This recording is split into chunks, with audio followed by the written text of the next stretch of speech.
So basically what we're going to do is I'm going to switch it over to the screen share, and let me know, Ralph, if you can see the screen there. I can see it. Okay, cool. And then interrupt me for some reason if we have an issue, like the screen's not showing the right thing or something, just interrupt me anytime. Mm-hmm. So today's agenda, basically, like I said, we're going to be walking you through the optimization process, how we do it with our clients, okay?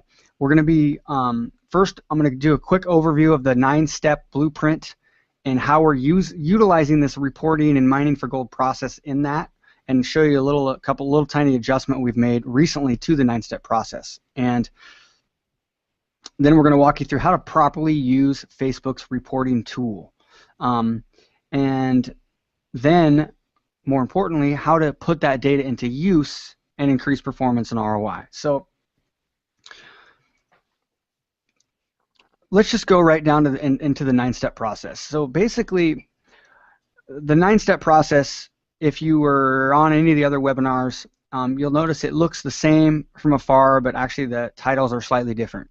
The main 9-step process you're looking at here is almost exactly the same as before. It's just a slightly different. Step 7 is different.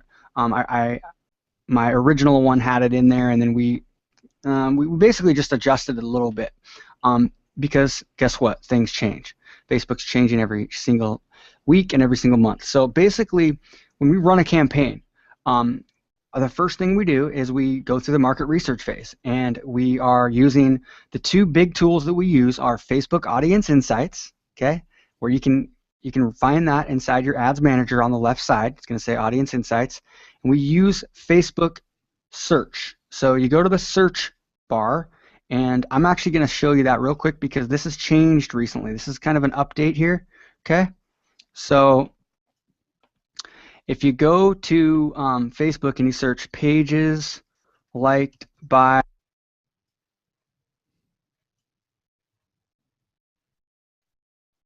and then I click this top one here, what's going to happen is first it's going to show like 2 choices, and then in this case it didn't even work. So this has been real glitchy lately, so let's try it again. Actually, when we were talking to Bree the other day, she had an issue, so let's try it with hers. But then it showed up normal.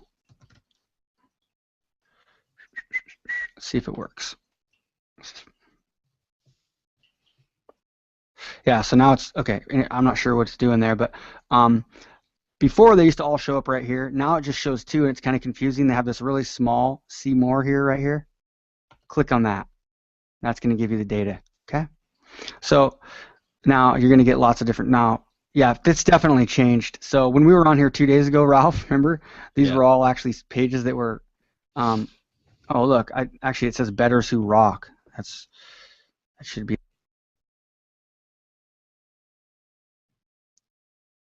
let's try it again. Yeah. You have to get the page title, I think, exactly right. So there we go. Yeah. And before it used to show up bolded below, and so it was easy to select. Now it doesn't. It's different. But you have to click that more. Now it's got all these different pages that are related. You see that? Okay. So that's going to be step 1, and it's critical because the mining for gold, the optimization process, we're going to be going back to that research phase, kind of back and forth, and we're going to really be utilizing that throughout the entire campaign, beginning, middle, and end. So you make sure you create that Google Doc spreadsheet. Create a blank Google Doc spreadsheet and start just brain dumping every single potential audience that Facebook comes up with inside Audience Insights and inside Facebook Search. And then realizing that not every single interest that they show is actually going to be available as a Facebook audience in the Ads Manager, okay? That's a question we get all the time. And we don't have a reason why. Typically, Facebook wants to have a large number of fans, maybe like 20,000 or more. But I've seen fan pages with smaller than 20,000 show up inside the Ads Manager as an interest that you can use. And I've also seen fan pages with 50,000 fans that don't show up. So there's no rhyme or reason, but in general, about 20,000. So step 2 is the attract phase. This is the fan building phase. There's a lot of reasons why you want to do this, but it can really help having more social proof for your ads, getting more friends of fans of the audiences that you're targeting, okay, more if somebody likes your page and they've raised their hands, I call it three layers of hotness. Okay.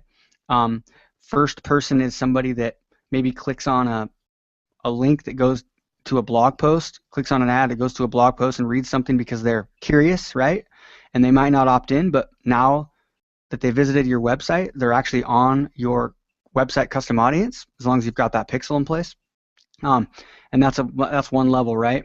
Level 2 is if they actually click like on one of your fan building ads. That means they're like really, they've raised their hand that they want more information from you. As long as you create your like campaigns the right way, which if you haven't watched that video yet, make sure you get inside the members area and watch the video I have on creating like campaigns.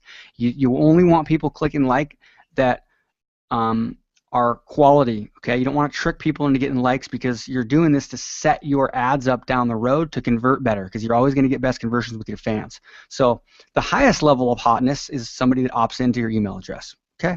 So now step 3 is the initiate phase, which is where you're going to, it's that first kind of reason why somebody's going to take action with you. It's the initiation process. It's the first, hook. It's your lead magnet, okay? It's your lead magnet, your Facebook offer. The reason why they're going to opt in, it could be a checklist, it could be a webinar registration, it could be a demo, it could be anything like that, okay? Cheat sheet, video series. Step 4 is going to be your construct phase. This is where you're going to build your 2 most important pages are your landing page and your thank you page, okay? So you want to have a high converting landing page. We've got videos inside the members area that walk you through this, what makes a landing page good, et cetera, et cetera. And then after they opt in, you need to be thinking about what happens next, because that's your money page. We call the thank you page the money page. Maybe you're trying to sell a low-priced version of your product there. Maybe you're trying to get them to register for a webinar, okay? Step 5 now is where you're going to create your post, and that's going to be because the majority of your content, your Facebook ads, are going to be in the news feed, and it's going to look like an organic post, but you're going to use Facebook's Ninja targeting to amplify that to make sure it gets in front of your exact ideal audience, and you want it to look like just like a friend or relative would post something on Facebook, okay?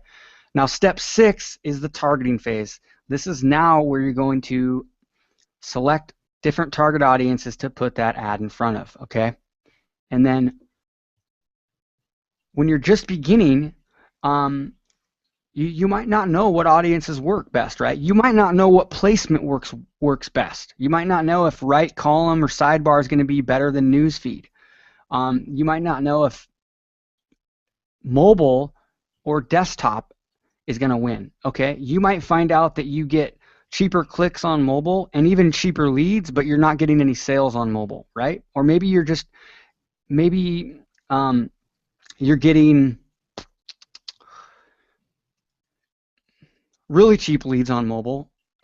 So you realize that you're not getting sales on mobile. So you realize that your leads are so cost effective that you need to figure out a way to have some kind of just a pure lead generation campaign in mobile only, and then you can retarget people back on desktop for your sales process. We're going to find all this out inside in the reporting tool, which is what we're going to cover today, okay? So the point is this, starting out, realize that you're paying Facebook to give you information, okay? You can't expect to go day one get positive ROI. You might be able to if you've got the right process in place, but the goal is to get data. So you might start out with your campaigns in all placements. So you might have the first campaign that's displaying in the news feed, right column, on mobile and on desktop. Okay, if it's a newer campaign, I don't shy away from placing it in all of those target audiences, and in all of those placement areas, and going wider with your demographic. So maybe if you know your demographic is 35 to 55-year-old women, it's like your best, but you do have some people, younger and a little older and men, maybe you start out covering 25 or 30 all the way up to 60, male and female. Lump them all together one campaign, or maybe one ad set, and then use Facebook's targeting to find the different low-hanging fruit, and then you can start separating out newsfeed and right column, or you can separate out desktop and mobile. Okay, this is where optimization process comes in and the reporting comes in. Okay, and then steps 8 and 9. Step 8 is where you're going to cultivate. This is where you're going to continually be putting your content in front of your target audiences. Okay, you're creating goodwill here. A lot of people, most people need multiple touches before they're going to take action. That's where we're at. That's where we're at in today's world with information at your fingertips. So you've got to have systems in place. You've got to have at least 1 or 2 high-quality blog posts that you can amplify. Okay, this does not mean that you need to create a new blog post 3 times a week or even once a week.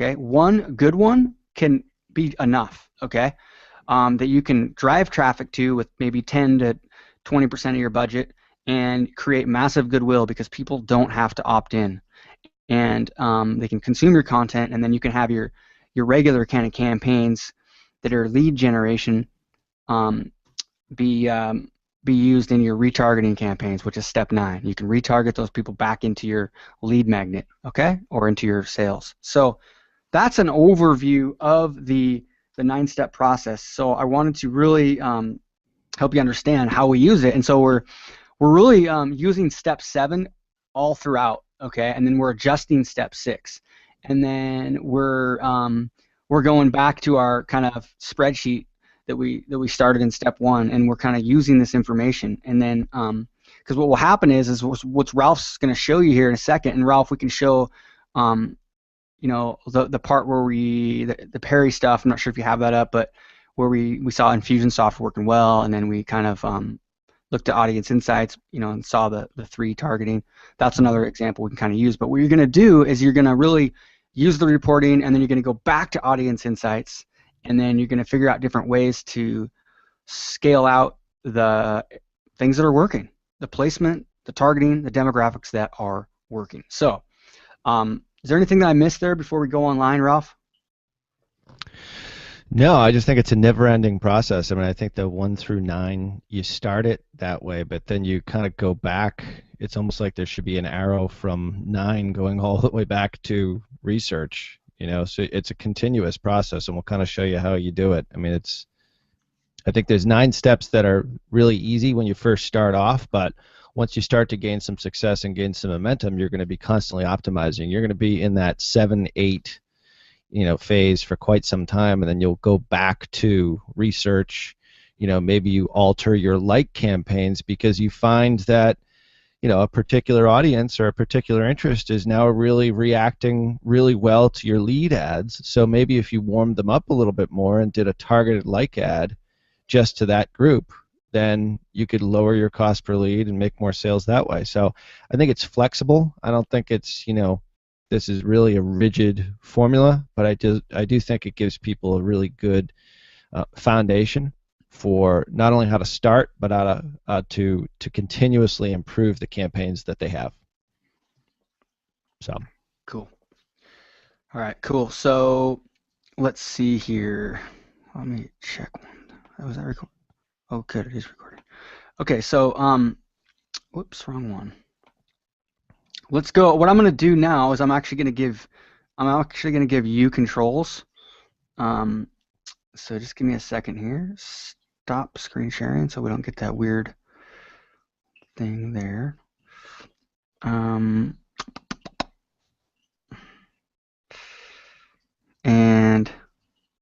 wait, how do we do this? I always forget. Not share controls. So what I want to do is wait. So I'm going to give you. I think this gave you. Yeah, is it on you now? I think it's on you. Yeah. Yeah. So what you're going to want to do, Ralph, on the left side, is you're going to go to screen share. It's on the left little green monitor there. Click on that. Yeah. And then you'll have to click something again, and then you'll have to just go get to the browser. Otherwise, it'll do like the mirroring thing. Okay. Ad set summary. How's that? I'm going to show my screen. How do I want to change mine so. Can you guys see that? How do we know that they can see it? I can see it Yeah, on we're the good. We can second see it. screen. Yep. Okay. Cool. All right. Well, this is this is a complicated campaign. We wanted to find something that was kind of cool, but sort of boil it down to something really kind of simple.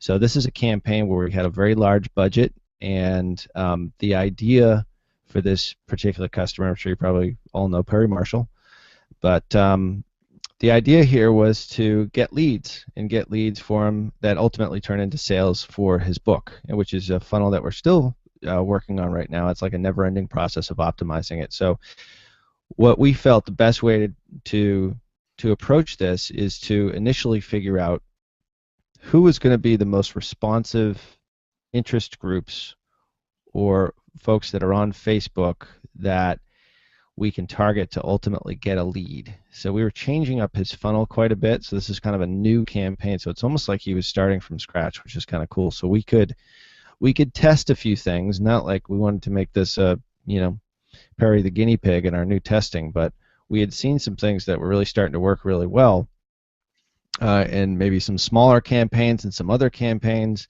And so this was a chance to kind of reset his entire campaign and his entire funnel, with the ultimate goal of bringing everyone in through a lead capture, and then on the thank you page they're offered a tripwire to purchase the book, and then after that they're offered different upsells and so forth, and masterminds and all kinds of other things after that. So it's a complicated funnel.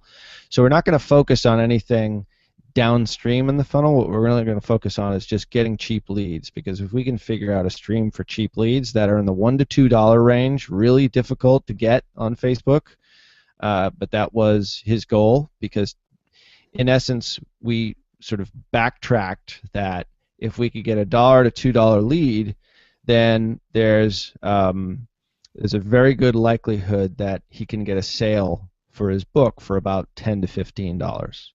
So everyone's funnel is going to be slightly different. So we focused on one thing, and that one thing in this funnel was cheap leads.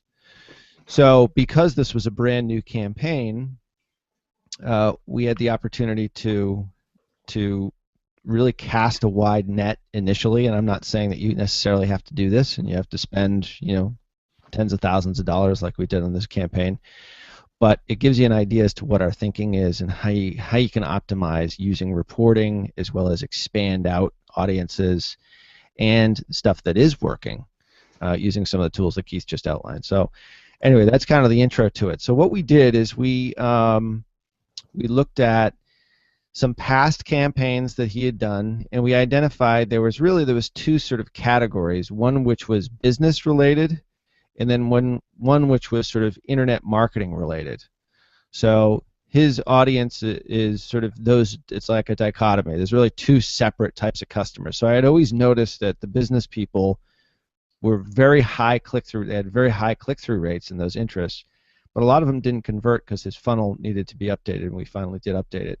But the internet marketing folks really respond well to him because he's very well known as an AdWords expert. So we segmented out our approach kind of in two ways. So I created two campaigns, one which was IM, you can see that one here, and then another one which was biz, so it's sort of more biz-related targets. And the way that we started this is we started it with just a clicks to website type of ad.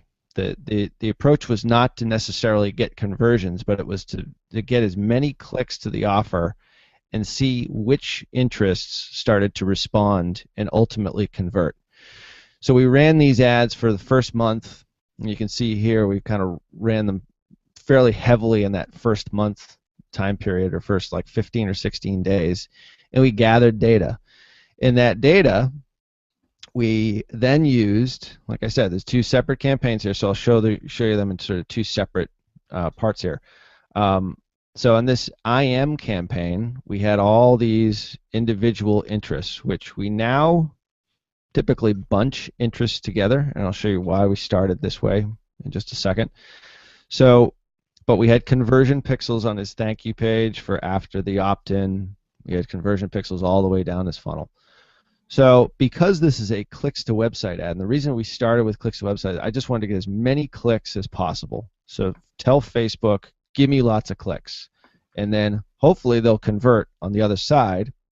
But when you use ads like that, or that type of ad, you have to use your reporting tab, which is this tab right here.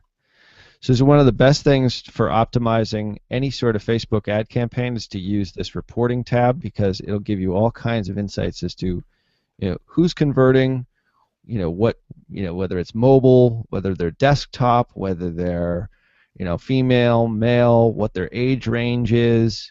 And in this campaign, we started both mobile and desktop. We did a wide range of audience, like 30 to 65. So I wanted to cast the net really wide and then just dial it in to the ideal customer. We'll sort of show you how we did it here. So anyway, so in that first go around, we found that there was a couple of different audiences that started to respond fairly well and were giving us cost per lead that were close, but not exactly to what we wanted. So we used that reporting tab right here. Okay, so if you click that view report, it opens up to another screen. And then inside reporting, what we did is we created this report called New Funnel CPL, which is basically cost per lead. So in this report, if you click customize columns, you can customize what your report will tell you. So for us, and it's a lot of choices here, so you just sort of scroll through. So what I really want to know is I want to know who was getting the most impressions, who had the highest click-through rate, and who actually had the best cost per lead.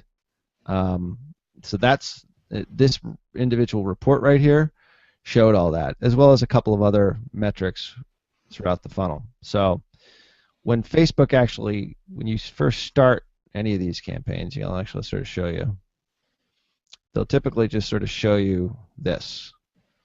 They'll show you basically all kinds of data that you don't have any sort of customization on.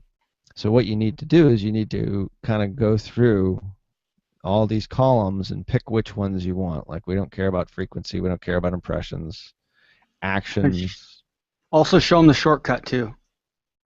Oh yeah, over here you can do this. Like, I don't care about likes, I care about cost per click, cost per 1,000 impressions, amount spent, we definitely care about that. CTR, this is your click-through rate, which a higher CTR, but if an ad has a higher CTR, let's say a 3, 4, 5% CTR, but very low conversions, you probably know that there's something wrong with your ad, or there's something wrong with your landing page, rather, and I'll show you an example of that in just a bit. So we'll do clicks. We also take out reach. And then for this, we'll make it just super simple. We'll just put in, as you can see, you kind of scroll all the way down. There's some times where you might want to leave reach in there if that was your goal. If you have like, a blog post that you're amplifying, or you uploaded a meme, typically, because that's kind of a branding awareness metric for this situation, we're not putting it on there. There's enough that the reporting gets bogged up as it is with so many. It's a lot easier to read this stuff and go through it and move columns around when you have less checked. Yeah. So it all depends on what your goal of your campaign is. I mean, if your goal, like Keith says, is to get as many people seeing your stuff, you're really into the goal is branding. Okay, I want to get my brand out there, or you have a video. I want my video to be seen by as many people as possible. Depending on what your goal is, you can customize this, and there's just all kinds of ways to customize it.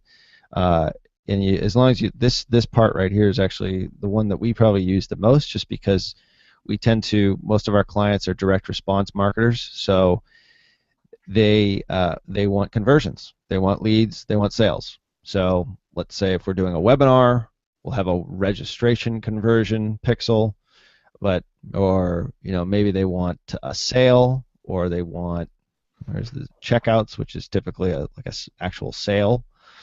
But in this one, just keeping it simple, it's just really leads. So the basic information we want is campaign name, how many impressions, because I want to see how many impressions an ad actually gets, how many clicks, what the click-through rate is, and I'll show you why that's important later. The amount spent, obviously, cost per click, lead, how many leads I get, and also this one down here, cost per lead. Super important. So out of all this stuff, you know, maybe you have a mobile app, maybe you have video views, maybe you have all these other sorts of things. I mean, you can see this just continuously expands. Maybe you want to pick different ones than I'm picking here, but I just try and keep it really super simple just so I can see exactly what my results are. So what you do is you take this, okay?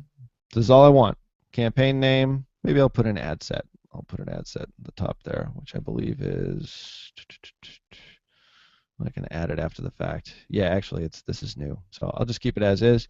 Click apply.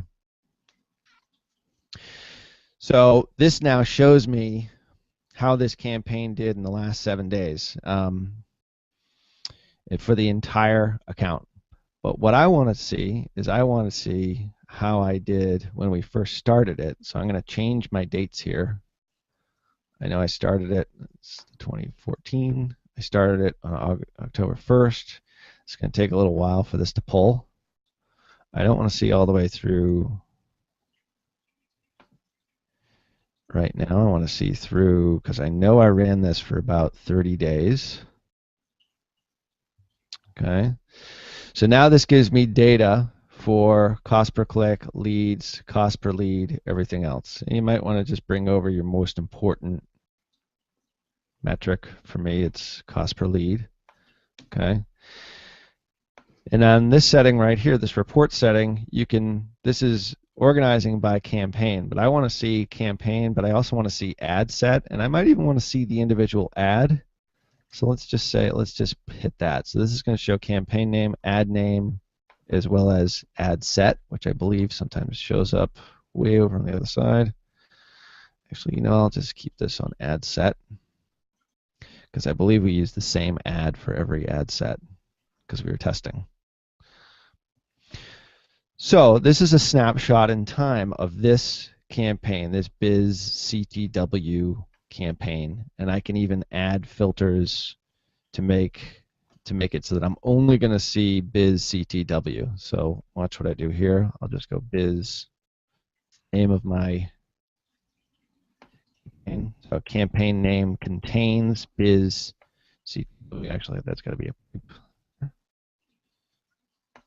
I'm really narrowing down what I look at because you can get overwhelmed really quickly. Let's just wait for Facebook to do its stuff. Okay, so this is just going to show me that one campaign. All I want to find out is of all the ad sets, which interest inside those ad sets was the one that got the highest CTR, highest click-through rate, but also the lowest cost per lead. And then that gives me a direction as to how I want to gear my campaign. So here's all my leads. I got 482 leads at $6.86. Too high for this client. We want to cut it in half. It's not acceptable. We know that he's not going to make money. That means that he has to sell, you know, a lot of books and a lot of stuff on the back end in order to substantiate this cost per lead. So my goal here is to get my cost per lead down to maybe $2 or $3. So you can immediately tell, just by clicking on this cost per lead, which are my losers. Okay, the guys at Harvard Business School don't apparently like this offer. Neither did Fortune Magazine, Fast Company, Chris Brogan. Way too high cost per lead. Even though it's only 8 leads, it gives me a direction. So I know I'm going to get rid of a lot of those in my next campaign, and I'll show you how I did that in just a second. So then I click it again, and then all of a sudden some good data starts emerging. So you can resort this, and all of a sudden I see this.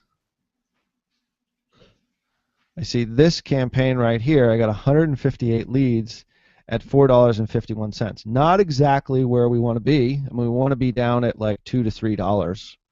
Okay? But now I've got something to work on. I realize that maybe CRM, Infusionsoft type people are potentially good targets for this offer. Keith, is this making sense so far? Yeah, absolutely. All right. Keep her going. Okay, so I've got that. I've got some other data here. AdWords, obviously.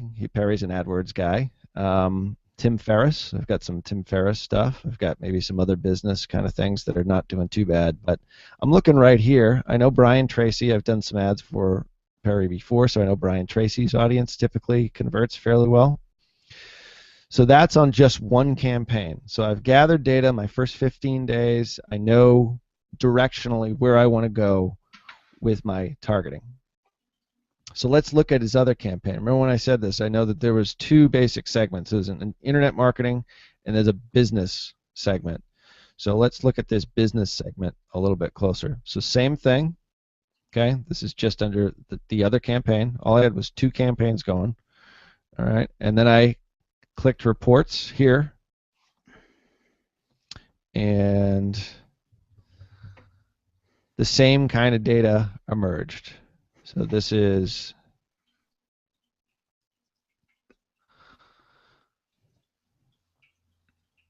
all right. On this one, slightly different ads. We see that in this one, Infusionsoft in mobile started to emerge as somewhat of a winner. Let's actually click this to see what our cost per lead is. Okay. Once again, more data. I think this actually might be, yeah, Biz CPL. So anyway, so Brian Tracy again. Okay. So we've got data here that shows us there's some indications that Brian Tracy, Infusionsoft, some of those interests are actually might do well for us. So what we did is we paused the entire campaign and created a brand new campaign and named this one Biz IM. So I took my best business interests, took my best internet marketing interests, sort of combined them into another campaign. Pause. Make sure you're kind of clear. This is where some people will get confused. They're wondering if they should create a new ad set or campaign, because ad sets are for targeting and placement and all that stuff. So I think there's a confusion sometimes for people not knowing exactly if they're gonna create something new, because now that the objectives are at campaign level, etc. Can you kind of explain that? Yeah, sometimes when you I don't think we should go into the Power Editor to show it, but you can duplicate a campaign. Let's say, for example, that that initial campaign that I had where Infusionsoft and Brian Tracy were doing pretty well. That was a clicks to website objective. You in essence you have to create a brand new you should create a brand new campaign, but change your objective. You can't switch your objective over into a pre-existing campaign. Facebook really won't allow that. So if you started with clicks to website, but your ultimate goal is to get conversions, then you have to create a brand new campaign with your goal being website conversions. So now, what I'd like to do, not right now, but we can do it right at the end. I would like to show how we do this inside the Power Editor for those people that are already using the Power Editor, but we don't have to do that right now. Yeah. I'll keep it open. If we want to, we can, because honestly, it's easier to do. Because if you duplicate a campaign inside the Ads Manager, it doesn't pull everything with it like it does in the Power Editor.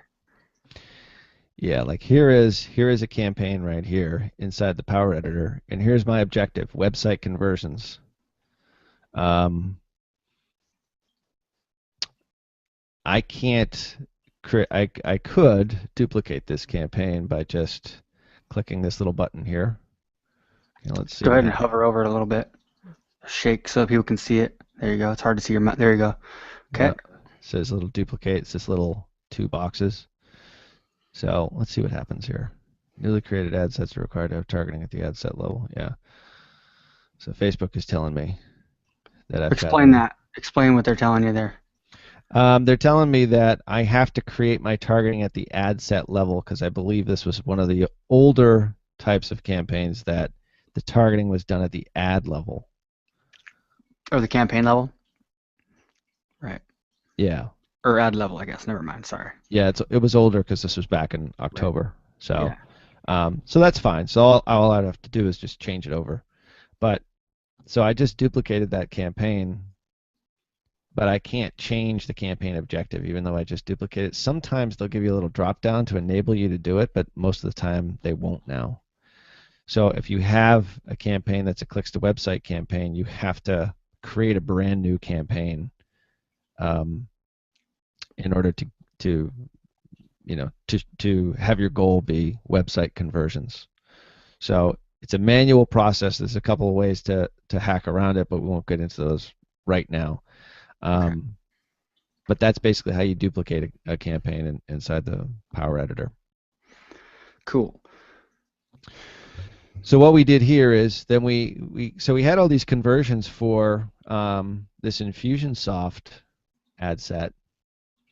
All right, so I went and I created a brand new campaign here, okay, but I named it WC. WC is website conversions.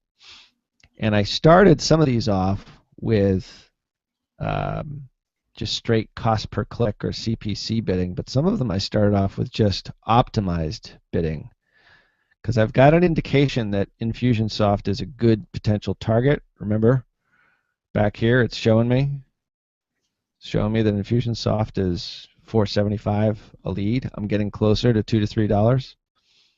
So if I tell Facebook to optimize my campaigns for conversions, I might be able to get that $4.75 down to $2. And lo and behold, we ran it, and look what happened. $2.86 per conversion. So, and this is a large enough audience. 350 conversions. Yeah. It's not like it's definitely statistically relevant compared to the other one too. Without a doubt. So it beat a couple of other campaigns that I did that were in the $5 to $6 range. A few others started to emerge as good ones. Let's just sort of force rank these and see what we can find. Yeah, obviously this one didn't work out so well.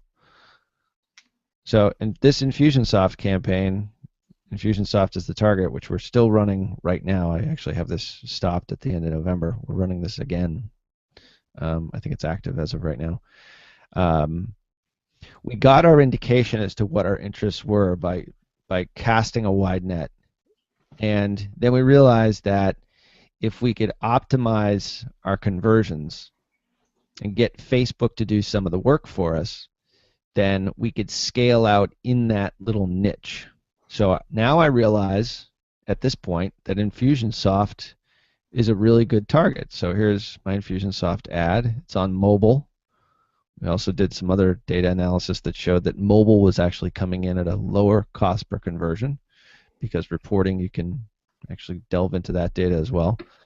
So I switched this over from clicks to website over to website conversions as my campaign objective, and I also changed this, my bidding.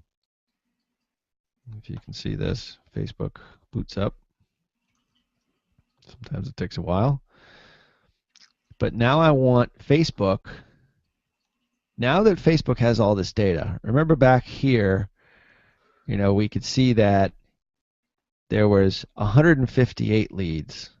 158 people hit that lead conversion pixel. So now Facebook, the algorithm is so smart, it now knows exactly who that person is. What does that person look like? Who's going to hit that conversion pixel?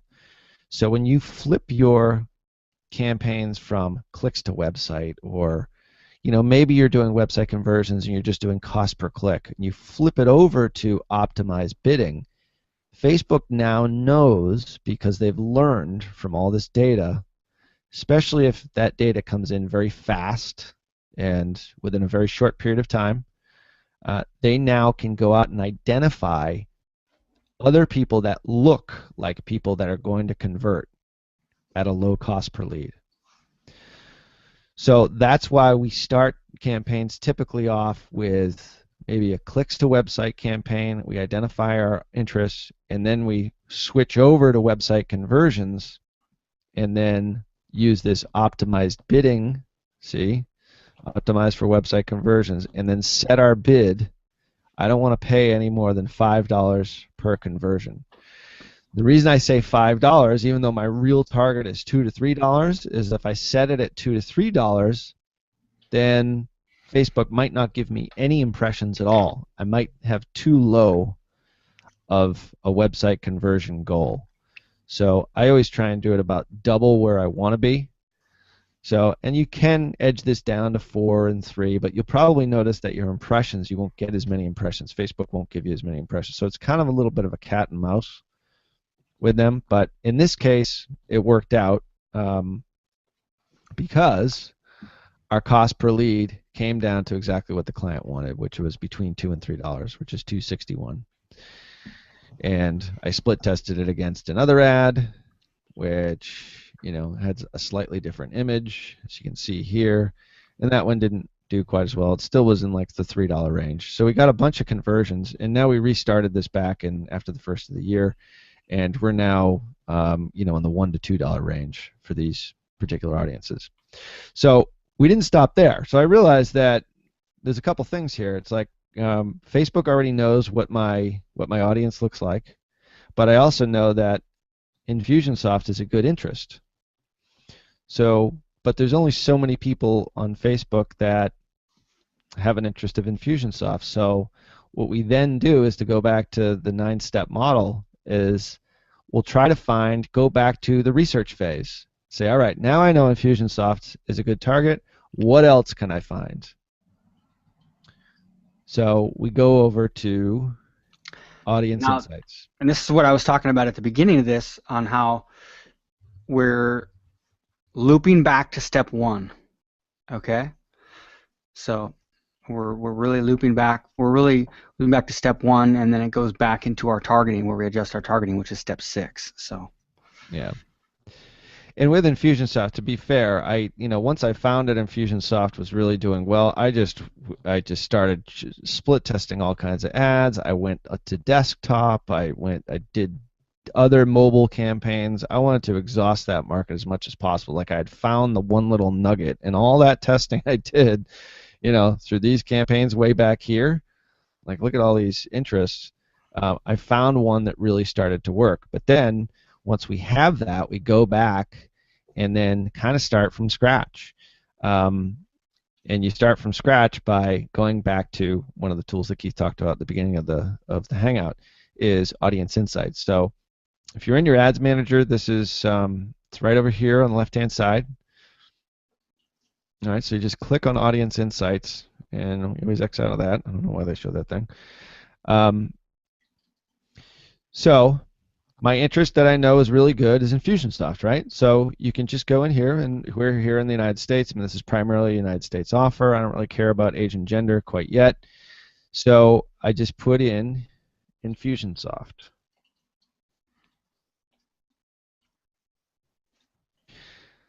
Now, this is Facebook Audience Insights is their tool to help you do exactly what I'm talking about. Like they want you to succeed. They really do. They want you to succeed because if you're getting, in our case, a $2 to $3 lead, which is the goal for our client, they know that if they can deliver that to you, you're going to continue to spend money with them.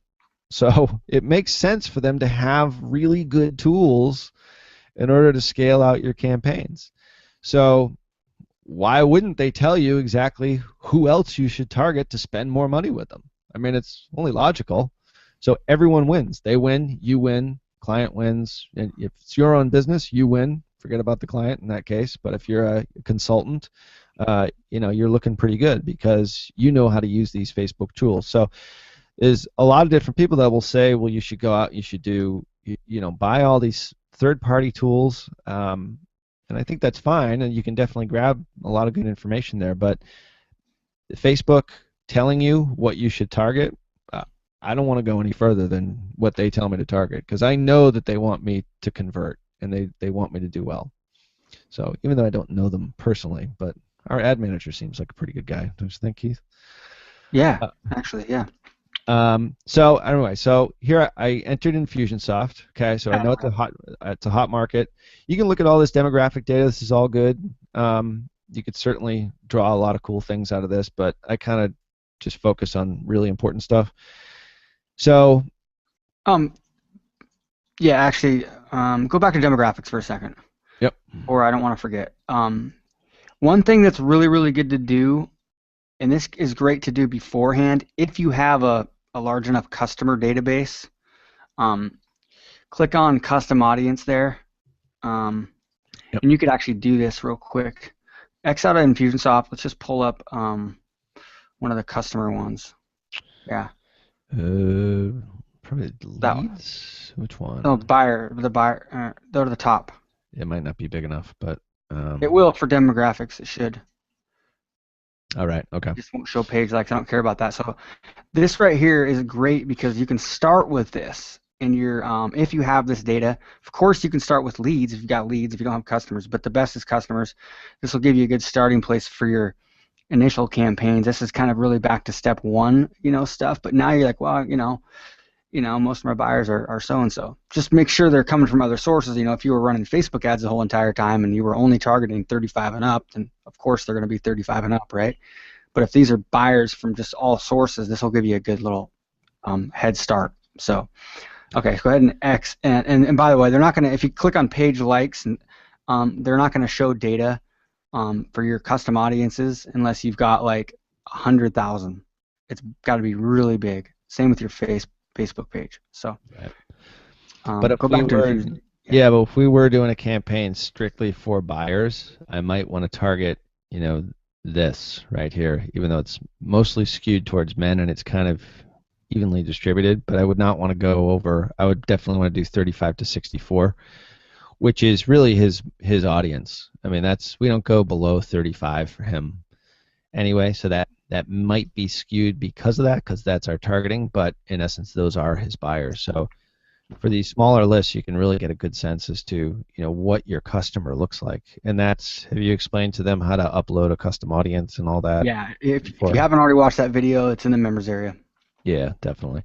So and that's killer. So all right, so Infusionsoft. So I'm going to do this again here. So I enter in Infusionsoft. This tells me the demographics of Infusionsoft, not my page or anything else. So people who like Infusionsoft are 58% men, 42% women. Don't really care about that quite as much. What I do care about is this tab right here. So, and I care about this tab down here. So I look at this and I say, all right, Facebook is telling me Infusionsoft people categories that they have a very close affinity to are other things related to Infusionsoft, like Marketo, HubSpot, Hootsuite. Well, I guess you could probably make that leap on your own and just figure it out. Well, if Infusionsoft people like my stuff, then probably Marketo people do, or anybody who has a CRM and an email marketing database management software. But Facebook's like staring me right in the face here, telling me exactly Yeah, what I and, should and then, And the thing is Hootsuite really isn't a CRM. I mean, it's true. It's it's true. used for marketers. Yep. It's used for people that have clients. It's a social media scheduling tool, right, and management kind of dashboard. But typically you'd think it would be Marketo, HubSpot, and then maybe Eloqua or some other kind of, and maybe Salesforce. But since they're all three together, why not try those in a new ad set? Yeah, which is exactly what I did. But what I also did is I looked like all these right here I could target. We should probably target all of them. Although this one hasn't really worked out all that well in the past. But it depends. I mean, these are not all winners, but they might be. So, but the first one, because Infusionsoft is in this category, I know these three are the ones that I probably want to target. So then I go down to here, and this actually tells you Facebook pages that are likely to be relevant to your audience based on Facebook page likes. So for Infusionsoft, surprise, surprise, their page has an affinity towards Infusionsoft. What are the chances?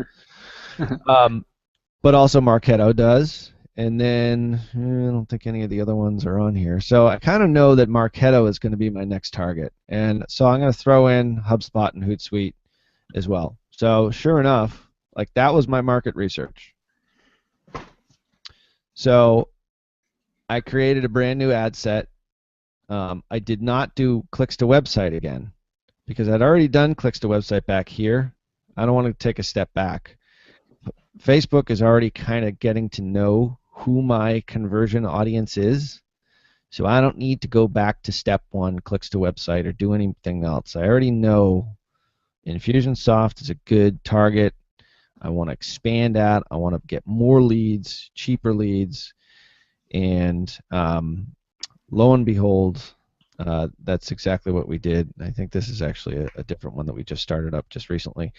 There's another one that actually I did back in November too. But you can actually see here, this just gives you an idea that Mark Hub Hoot is our which is our targeting, Mark Hub Hoot.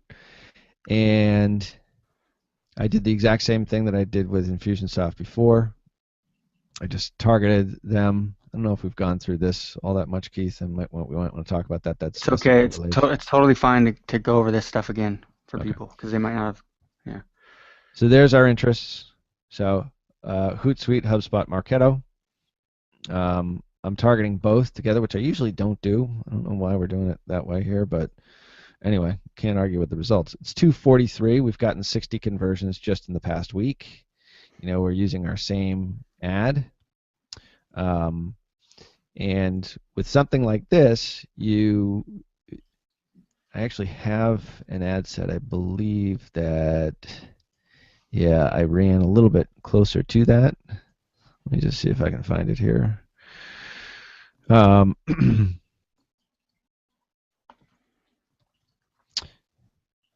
Hub Hoot.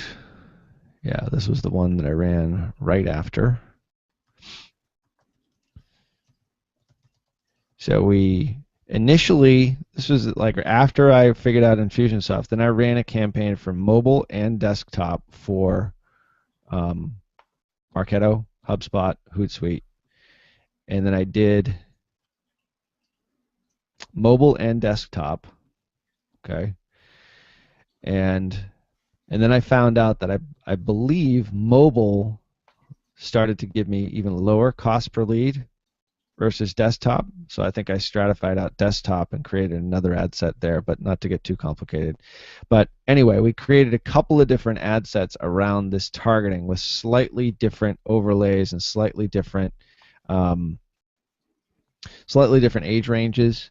But the result is basically the same, is that we were getting a really good cost per lead, cost per conversion at $2.36, which is now we're running today. We stopped the campaign around the holidays for like 3 or 4 weeks, and we just ramped it back up last week. And now we're, as you just saw on that last screen, we're getting really good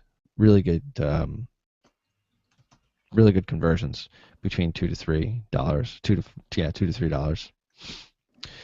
So that's how we scaled that one out. I don't know if you want me to go into any more ones that we did and how we kind of found based on. The only thing would be to talk maybe a little bit about demographic stuff. Or did we hit a little bit on that already? Like maybe what we did on the Talkie stuff. You don't have to go into his account, but maybe just touch the hair on that. And I think people, well, obviously probably should have gotten that from that. But I mean, going in and really showing a little bit. I mean, yeah, actually, you might have done that a lot at the beginning here about really analyzing the placement and the mobile versus desktop stuff. Yeah, let me just show this. I mean, this is back to that initial test campaign, which was because we've done a lot of bidding stuff, and I really want to kind of a little bit explain the power of understanding the placements. Okay. Yeah. So this is I'm just going to use this one as an example because this was the initial campaign that we ran it really wide. We had broad age targeting. We didn't specifically target male or female. We didn't differentiate any of our ad groups for mobile versus desktop, any of that sort of stuff. But when you go really wide at first, like you don't have really super laser focused targeting, you can gather a lot of data on who's behaving which way. And what I mean by that is that in this reporting tab, once again, you can go and you can pick. We've got, our main goal here is leads, cost per lead, impressions, all that sort of stuff. So I've simplified this from like a gazillion different data sets to 6 or 7 that I feel are important. But one of the ones that we use all the time, and one of the ones that I think we talked about in the webinar the other day, is we figured out that for a particular client, I don't have his account up right now, but we found that after running tens of thousands of dollars worth of ads, that the male demographic between 35 and 44 was getting a cost per lead that was 78% less than everything else. So we focused our efforts just on that demographic. And let me show you how we did that. This is not that campaign, but let me just show you how we did that. So all you do is you just go in here and you've got, these are your settings, ad set level, and customize your columns, which we did before when I did this, right? You can click these, and like I said, I've only got, I don't know, less than 10 here that are the ones that I really care about. But then you can go to breakdown and you can figure out age and gender. So which age and which gender is giving me the best cost per lead? So Facebook is not, not perfect. So sometimes they don't know, they can't tell. So I've never seen an unknown gender before, but anyway, Facebook apparently has them. So here, just by virtue of the fact that you can make some pretty good impressions first. You know that in this business group right here, females 35 to 44 are not your customer. Look at that cost per lead. So there's your ad set, okay? There's your age, there's your gender. Nothing against any woman who's on the call who's between 35 and 44, but they were costing us an awful lot of money. So if I sorted this by age and gender, I would quickly realize that that's not an audience I wanted to target. So on the flip side, Infusionsoft, once again, this is in that initial test campaign. This is no optimization, okay?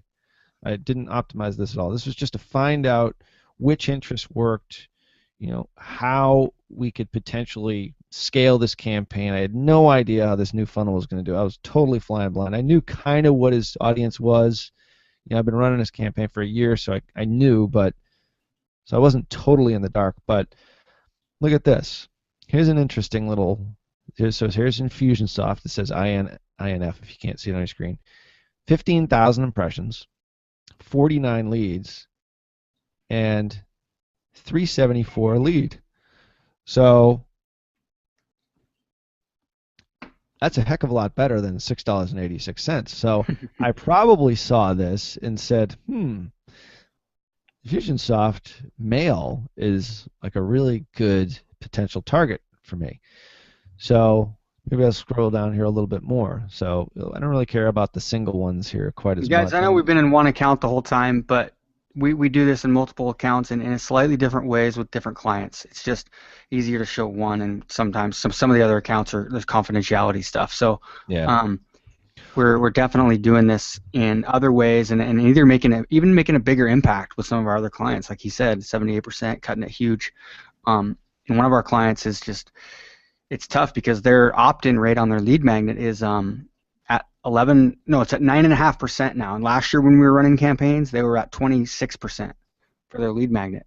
And this is high volume stuff, and it's just because they need to switch up their lead magnet, and they haven't been able to put into action our advice that we've been giving them for the last year, just because of difficulty to do, as far as the process, and they weren't using some of the newer cutting edge landing page builders and the funnel and all that stuff. But finally they're putting that into action now. But so we were under pressure to really get that optimized on the Facebook side, and so Ralph's been able to do some really cool things lately, getting that cost per lead down by doing this exact stuff.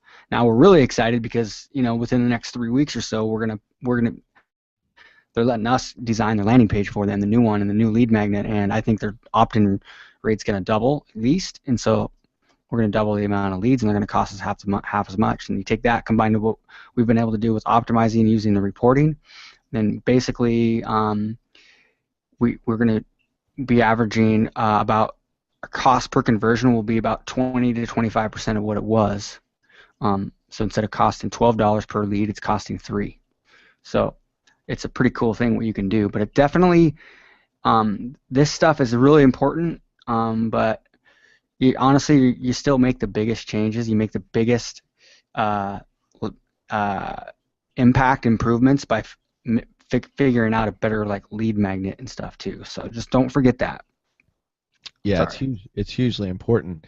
And we actually went back to, and the reason why we're showing this one is because Perry's cool with us showing this stuff, and we've got, lots and lots of other clients. Believe me, we just can't show them just based on the fact that we haven't asked them yet. I don't think it would be right to do that. So, but yeah, I wish we could actually show that campaign, because I don't know whether you realize this, Keith. The one that we started last night, those guys are actually getting $2 cost per lead now, with sidebar ads, of all things. Wow. Yeah, using those CPM. So anyway, so we'll maybe we'll have to talk about that in the next webinar. Sure. Yeah. So anyway, so that's pretty cool, even though it's like a 10% opt-in rate, which really isn't all that great. So anyway, so getting back to this. So here's your male demographic again. So before I showed you male 35 to 44 was, a fairly low lead cost. Male 45 to 54 is a fairly low lead cost. So this is giving me an indication that maybe I should do Infusionsoft men, and maybe I thought that and I didn't do it, but either way, it came out all right. Maybe another optimization for me is to take that ad set that was doing really well, this one over here, if I can find it, all these different tabs that are open. Yeah, Infusionsoft. No. Where is it? Well, I'll figure it out.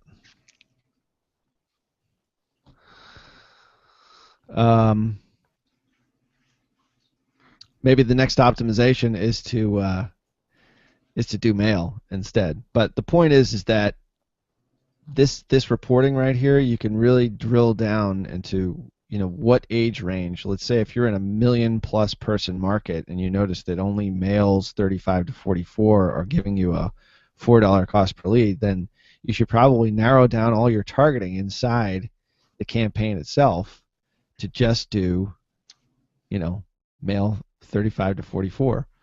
So maybe in this one, that's what we do. Actually, that's one's in the old one.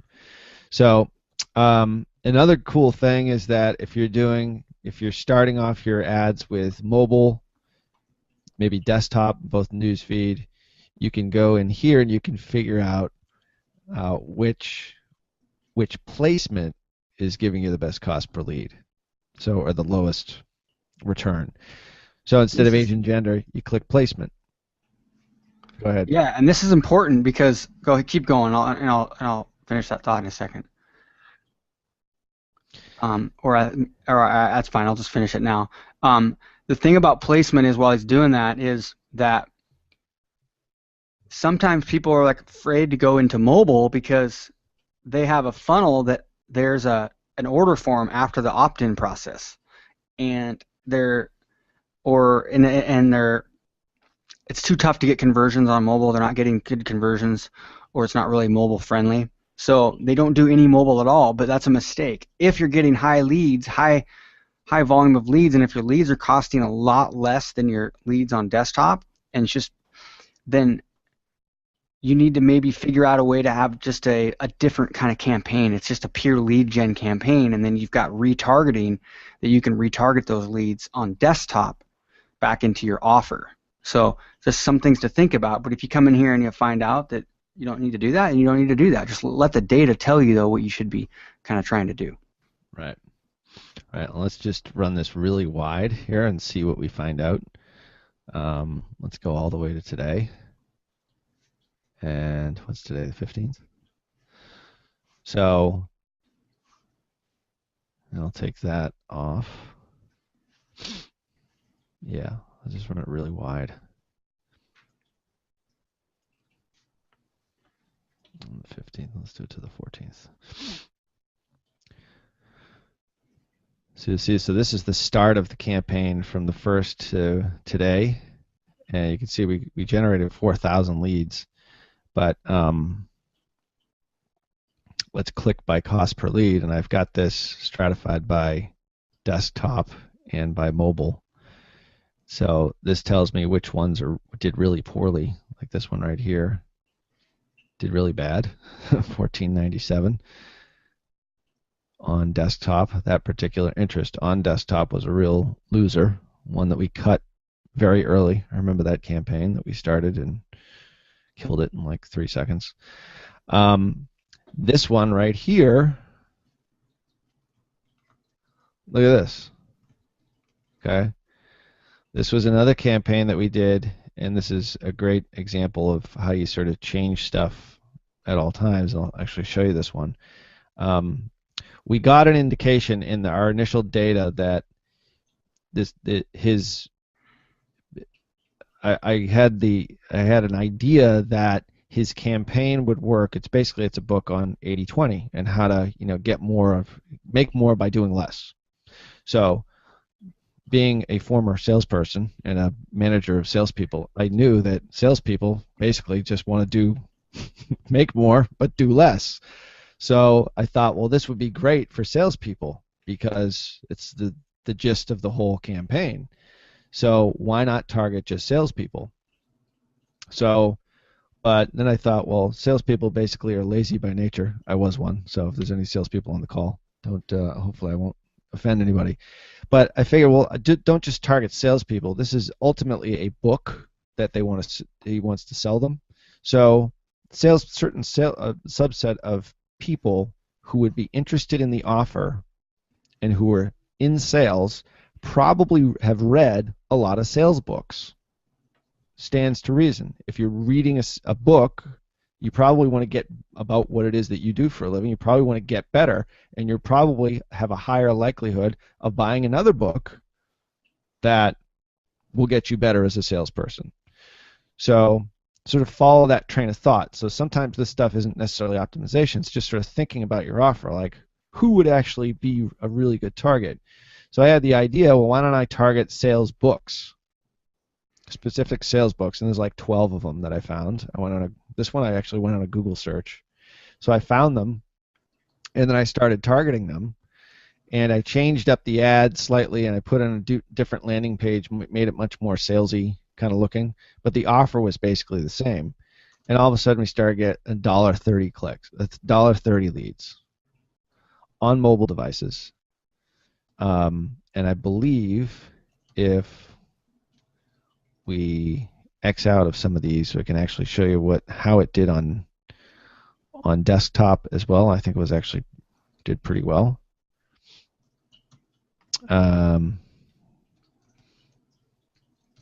Yeah, there's Infusionsoft. There's the total Infusionsoft campaign on mobile was really good. I believe that was entirely on mobile. Okay, 360 leads at $2.90. All right, and then this sales books campaign, which I'll show you here. We switched up the total front end of it. This is another sort of optimization kind of strategy.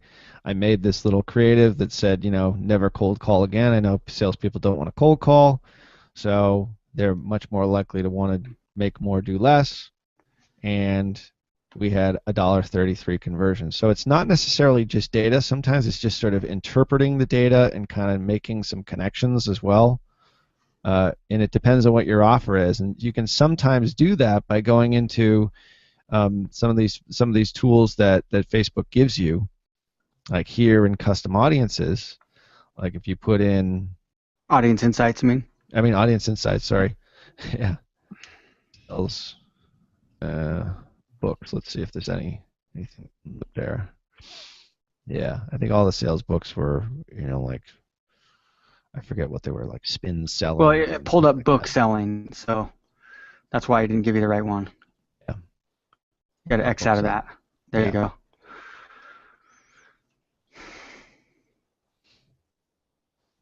retail. Yeah. But anyway, in this particular one, it was just sort of a leap of faith, because we knew that the offer was geared towards people who wanted to make more money, work less hours. But if you're trying to sell them a book in the end, why wouldn't you, try to focus in on people who have bought other sales books? So I believe from my research on that one, we just did, popular. And go to Amazon. There's nothing wrong with going to Amazon and getting some ideas from Amazon and then bringing that back to Insights and Facebook search to see if they're an interest that comes up. Yeah, absolutely. So I think I started with this, and then I went over to Amazon as well. So I started targeting, I believe, in that ad set category is Jeffrey Gitomer, Og Mandino, Napoleon Hill, Zig Ziglar. Some of this stuff here, yeah, they might be under the name of the author, or they might be under, like Think and Grow Rich shows up, but you also might have to search like Napoleon Hill does. Some of these, it'll be like Psychology of Selling might not show up, but Brian Tracy will. So you got to look at both. The title, if it's a big one, and typically it's more the author. Right. You know what I think I actually did is because I know I'm seeing this now. Seeing I actually I clicked on this one because this is sort of purple. So that's the one that I used. I don't think I actually went to Amazon on this one. So I just got Jill Conrath. I entered her. Actually, no. I put in Brian Tracy. I put in the Psychology of Selling. I put in Strategic Selling. I put in Perfect Selling. And I created this brand new ad set around selling, sales books. And it did extremely well. So there's my salesperson one, which didn't do so well. But just by making these, you can kind of see here's the sales books one. That's not actually, that's the first one that I did. Here's the one where we used optimized bidding. Okay, so I went over to here to Inc. or Google or wherever it is. If I can find the tab again. I think it's this one, that one. Yeah, it's this next one. Yeah, and so I put it exactly. How to Win Friends, Jack Daly, Jeffrey Gitomer, Og Mandino, Neil Rackham, greatest salesman in the world. I just typed in, that's exactly what I did. Jill Conrath, Michael Port, Born to Sell. I knew the demographics were between 30 to 55. I changed up my creatives to make it more selling, send them to the exact same sales page or lead page. In lead pages, I think I actually changed it up just a little bit. You'll actually see it here. No, I can't actually do it mobile. But I made a slightly different landing page that had these images on it. And we got a 3.205 click-through rate, which is really good in this market. And super low cost per conversion.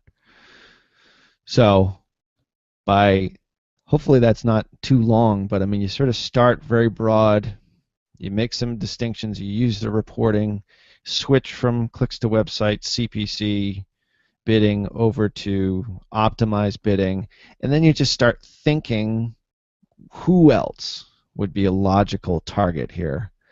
And if you start to kind of connect the dots and do maybe some different types of research, then you can get conversions that are even lower. Like I was thrilled with $2 to $3 conversions, and then when we started seeing these, we were insanely thrilled. So it is possible. I mean, we started off with very, very high cost per lead, $6, and then we got it all the way down to a buck, $2, $3. So that's kind of how you use this sort of stuff. Is you just sort of think. And use as much data as Facebook gives you, but always be thinking of different ways in which you can optimize and who's going to resonate with your offer best. Yeah, I think we're an hour and 20 in, so we need to wrap this up. So I think then do you have anything? I don't know if there's anything else you want to add. I don't think you do, but is there anything else you can think of that we need to hit on? I've been talking for a while. These guys are probably. Yeah, I mean, I think we covered a lot there, actually. So there's a lot. I would recommend watching this video. If you didn't take a lot of notes, I would recommend watching it again, or maybe if you've never ran any campaigns yet, watch this video again after you run your first couple campaigns, because a lot of this stuff will make way more sense to you. So if you're brand new, get in there and try to submit some campaigns. Maybe if you haven't created any ads, maybe create some campaigns and then pause them so you're not spending any money, and then you're kind of getting familiar with the ads manager and the power editor, and then maybe rewatch this again. It'll make a lot more sense. So what do you think, Ralph? Should we wrap it up? Yeah, I think so. It's funny because typically Facebook doesn't remember the audience once we stopped this campaign around the holidays. I think we stopped basically in January, and we just ramped it up starting last week. And these are our cost per leads, as you can see right here, which that one I just started about 20 minutes ago, I think, when you were talking. You're expecting it. Yeah, it is pretty interesting because expecting normally that would have started out higher, right?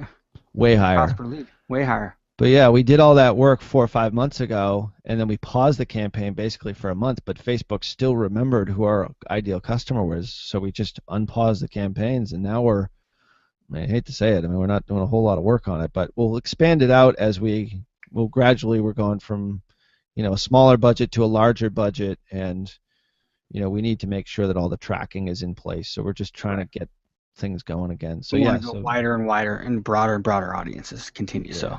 And let Facebook do the work for you, because they will. So. Yeah, cool. All right. Well, thanks a lot for coming on and doing this with me, and I hope that this was helpful for you. Key is to get in here and take action, and the more you take action, the more it will make sense to you. So, all right. Talk to you soon, and have a great day.